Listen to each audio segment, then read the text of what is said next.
$1 million is a dream. $10,000 is a superpower. Today, the exact psychological shift that happens when you hit 5 figures and why this is the only number that finally kills those 3 a.m. anxiety sessions. Most people think wealth is about what you can buy. Wrong. Real wealth starts with what you don't feel. $0 behind you? Every car noise is a tragedy. Every landlord text is a threat. That's financial survival mode, and it's literally poisoning your brain.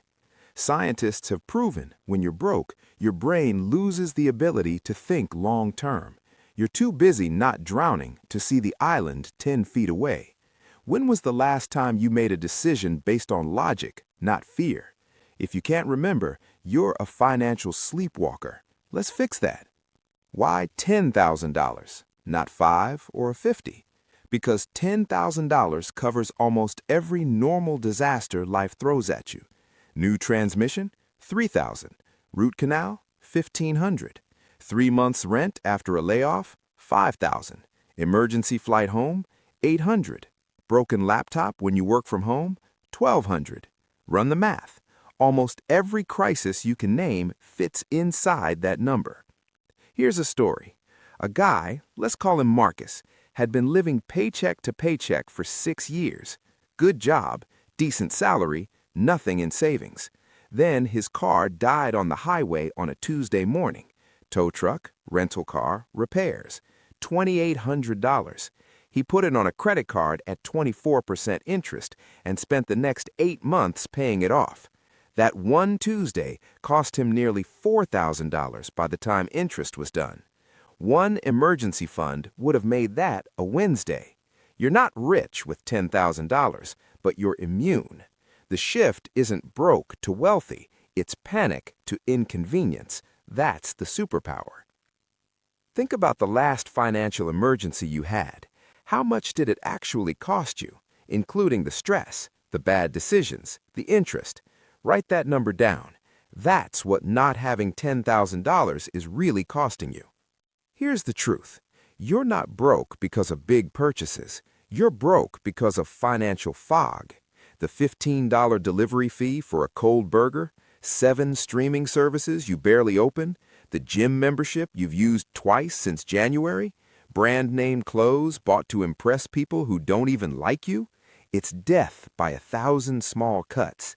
Let's do actual math. The average person spends $85 a month on subscriptions they've forgotten about, $160 on food delivery fees and markups, $220 on convenience spending, $95 a month on social spending, the rounds of drinks, the gifts you can't afford, the dinners you said yes to out of guilt.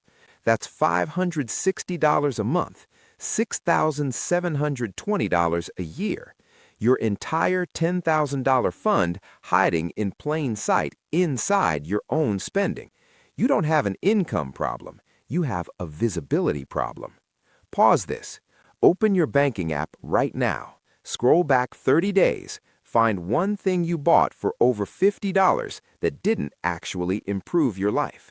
That's the first brick in your $10,000 wall. Before we talk solutions, you need to know which trap you're in. Trap 1, the lifestyle creeper. Every raise you've ever gotten has been immediately absorbed by a new expense. You earn more than you did 5 years ago and somehow have less to show for it. Trap 2, the emotional spender. Your bank statement is basically a diary of your bad days. Stressed? Shopping. Sad? DoorDash. Bored? Amazon. Your wallet is your therapist, and it's charging you a fortune. Trap 3, the ostrich. You don't check your bank account because you don't want to know. Ignorance feels safer than the truth. Spoiler, it isn't. Which one are you? Most people are a mix of two. Drop your trap in the comments. 1, 2, or 3. No judgment. The first step is just being honest. Willpower is a myth. If you wait to see what's left at the end of the month to save, the answer will always be 0. Your brain will always find a reason to spend it. Here's the fix. Automate the exit. Step 1. Open a separate high-yield savings account, not at your main bank, somewhere slightly inconvenient to access. Friction is your friend. Step 2. The second your paycheck hits, set an automatic transfer. Start with whatever doesn't hurt, even $25. The amount matters less than the habit. Step 3. The 24-hour clearing rule. Any non-essential purchase over $100 has to wait 24 hours. Not forever, just one day. You'll be stunned how often you don't actually want it in the morning. Step 4. Every time you get a windfall, tax refund, birthday money, work bonus, 50% goes straight to the vault, non-negotiable. Before you celebrate, before you treat yourself, 50% goes to future you. Treat your future self like a non-negotiable bill. You don't see it, you don't miss it, you don't spend it. The hardest part isn't $1,000, it's $5,000. This is when your brain starts lying. Look at all this extra cash. You've earned a reward. Here's why this happens. Most of us grew up watching money get spent. Not saved, not invested, spent. So when we see a balance that isn't being spent, it feels wrong, unnatural, like leaving food on the plate. That's not logic, that's conditioning. This is the moment that decides everything. Do you want to look wealthy or be wealthy? The consumer sees $5,000 and thinks upgrade. The owner sees $5,000 and thinks foundation. Spending your emergency fund on a gadget is just trading your freedom for a shiny toy. Stay an owner, not a consumer. Which actually feels better, the smell of a new car or the ability to quit a toxic job tomorrow because you have walking away money? Sit with that question. Really sit with it. Here's something nobody talks about: the psychological upgrades that come automatically when you hit each milestone. $1,000.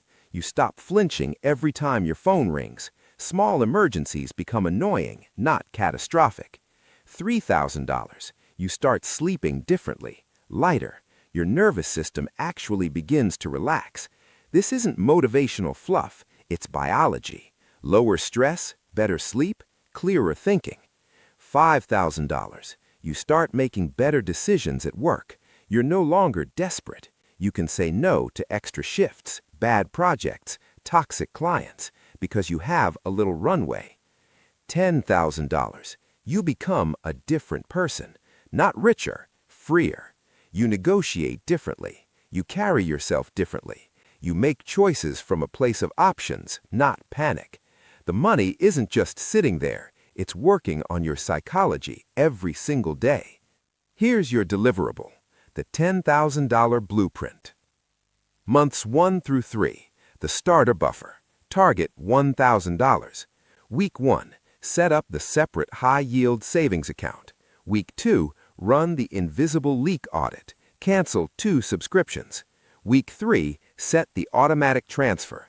$25 a week minimum. Week 4, find 1 extra income stream. Sell something. Pick up 1 shift, 1 freelance gig. By month 3, $1,000 in the vault. Proof of concept. This changes your belief system. Months 4 through 8, the slog. 1,000 to 5,000. This is the unglamorous middle. No big wins, just consistency. Increase your auto transfer by $10 every month. Apply the 50% windfall rule to every unexpected dollar. Review your shadow budget monthly. Find a new leak every 30 days. By month 8, $5,000. You're halfway, and your brain feels completely different. Months 9 through 12, the momentum push. 5,000 to 10,000. You now have proof, habit, and psychological momentum. Automate any raise or bonus directly to the vault before lifestyle creep can touch it. Set a hard deadline, $10,000 by month 12. Put it on your calendar, tell someone. Simple, not easy, worth it. Screenshot that roadmap, or better yet, write month 1, week 1 in your calendar right now. The plan is only as good as the first step you actually take. A lot of people hit $10,000 and freeze. They don't know what's next, so they just stop. Don't be that person. Here's what the roadmap looks like beyond the emergency fund. Step 1. Protect it. Your $10,000 is not an investment account. It's not a down payment fund. It's not available. It lives in that boring, high-yield savings account, and it does not move unless there's a genuine emergency. Step 2. Stack your retirement. Once the fund is full, redirect that auto transfer straight into a Roth IRA or your employer's 401k. Same habit, new destination. Step 3. Build the Freedom Fund. This is separate from your emergency fund. It's 6 to 12 months of living expenses, the number that means you could walk away from anything, anytime, and be fine for a year. Step 4. Start putting money to work. Index funds, real estate, a side business. Whatever fits your life, but you can only think clearly about building wealth when survival is already handled.